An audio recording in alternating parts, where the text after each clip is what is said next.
Okay, okay. Sa June, June 27, year 2026.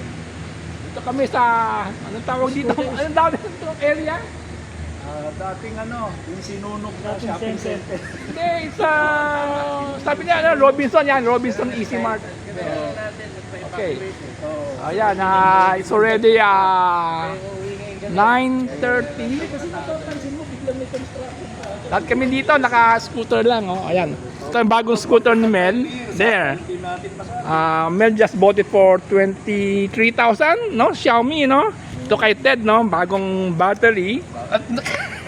Bagong battery pa. Bakit hindi mo ginawa sa ilalim? And mine is, yan, Dualtron. Galing na rin kay Mel.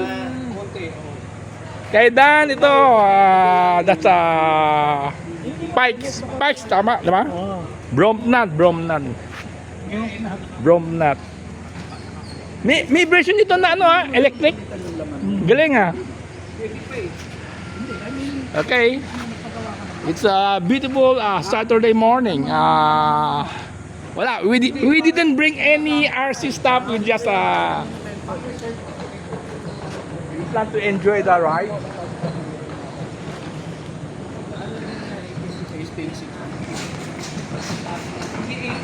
Yan. Okay, mamaya magda-rage kami. Okay, that's about it. Anong battery niyan?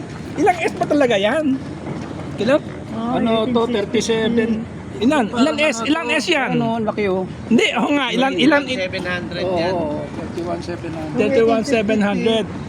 Ilang volts? 48. Hindi accurate 48 Baka 48. Kasi pag full charge, 8650 yun. Oo.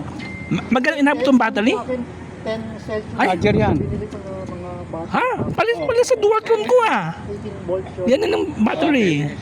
Magkano inabot? 11? Iba na rin ang size ng 18650. Pwede na. Napansin ko lang. Yung iba yung... Sabihin ko, handle din sa akin to. Yung kaya mabagal ng konti. Ano ba yung sa'yo?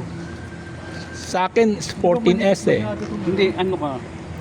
Na LiPo LiPo. Dati, nang gumagawa Lithium ako ion. ng battery, naka-bluetooth ako. Sa ano ko na- Nakabalansa na. Individual cell, makikita mo. Ayun. Tapos naka-auto balancer yun. Pag hindi mo ginagamit, binabalance mo Uy, yun. pero alam mo, mag-iingat ka dyan sa BMS na rin yan kasi pag low volt na yung battery, hindi low load na ng BMS, dumarating na sa nasisira na siya. Hindi niya na Okay. That's about it. Thank you.